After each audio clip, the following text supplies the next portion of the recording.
এক দেশে এক অত্যন্ত ধর্মপ্রাণ এবং বুদ্ধিমতী নারী ছিলেন।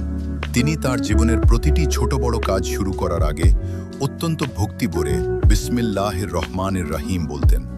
রান্না করা, ঘর মোছা, এমনকি এক গ্লাস পানি খাওয়ার আগেও তিনি এটি বলতে ভুলতেন না। তার স্বামী ছিল কিছুটা খিটখিটে মেজাজের এবং সে এই বিষয়টি নিয়ে মাঝে মধ্যে বিরক্ত হতো।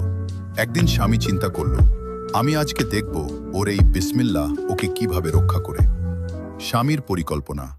স্বামী স্ত্রীকে একটি ছোট স্বর্ণের মোহর ভর্তি থলে দিল এবং বলল, এটি খুব সাবধানে গচ্ছিত রাখো, কয়েকদিন পর আমি এটি ফেরত নেব।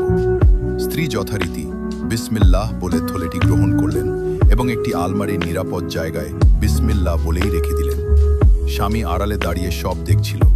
মাঝরাতে যখন স্ত্রী গভীর ঘুমে আচ্ছন্ন, তখন স্বামী অলক্ষ্যে আলমারি থেকে থলেটি চুরি করে নিল।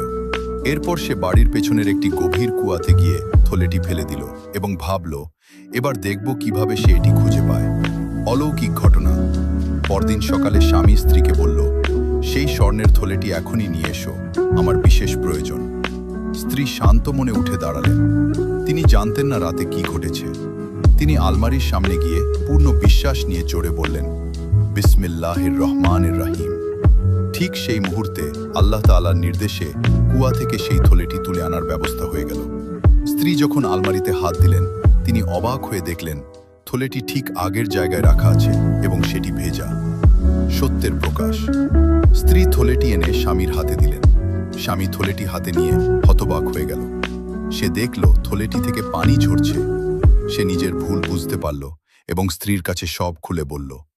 সে বুঝতে পারল যে কেউ যখন আল্লাহর ওপর পূর্ণ ভরসা রেখে তার নামে কাজ শুরু করে, স্বয়ং স্রষ্টা তাকে সকল বিপদ থেকে রক্ষা করেন। গল্পের শিক্ষা। বরকত। যে কোনো ভালো কাজের শুরুতে বিসমিল্লাহ বললে তাতে আল্লাহর বিশেষ রহমত ও বরকত নাজিল হয়।